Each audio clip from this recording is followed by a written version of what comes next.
তাহলে আমরা হাঁটু ব্যথা সিরিজ নিয়ে ছিলাম। তাহলে আজকে হাঁটু ব্যথা সেকেন্ড ভিডিওতে কি আপনারা কি কি ব্যায়াম করতে পারেন আপনাদের হাঁটুকে বাঁচাতে গেলে। প্রথমেই আমাদের যে আমরা মালই চাকি বলি বা আমাদের পাটেলাটা থাকে, প্যাটেলাটার মুভমেন্ট কিন্তু খুব দরকার।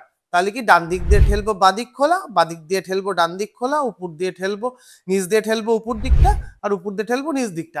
এই মুভমেন্টটা কিন্তু আমার প্যাটেলার সঙ্গে যে লিগামেন্ট গুলো অ্যাটাচ থাকে সেগুলোর মুভমেন্ট এবং আমার প্যাটেলার যে মুভমেন্ট প্যাটার্ন থাকে সেটা মেনটেন করতে কাজে লাগে।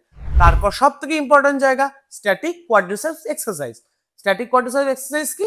আপনি আপনার পাটাকে লম্বা করে একটা টাওয়েলকে ফোল্ড করে আপনার হাঁটুর তলায় দিয়ে আস্তে আস্তে প্রেস করুন এবং আপনার পায়ের পাতাটাকে আস্তে আস্তে আপনার মুখের দিকে টানুন, নিচে যেরকম ছবিতে দেখানো হয়েছে।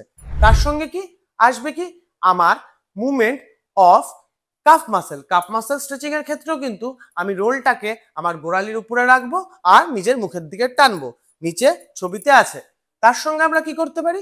আমরা করতে পারি আমাদের এখানে একটা ইলিওটিবিয়াল ব্যান্ড থাকে, সেটাকে রিলিজ, এই চারটে ব্যায়াম এবং নিচে না বসা, ওয়েস্টার্ন টয়লেট ইউজ করা আর কোনো মতে হাঁটু মুড়ে না বসা আপনার হাঁটু ব্যথার জন্য দারুণ কাজ করতে পারে। তার সঙ্গে হট কম্প্রেশন। সকলে ভালো থাকবেন। যাদের সমস্যা নিচে পেন লিখুন। নমস্কার।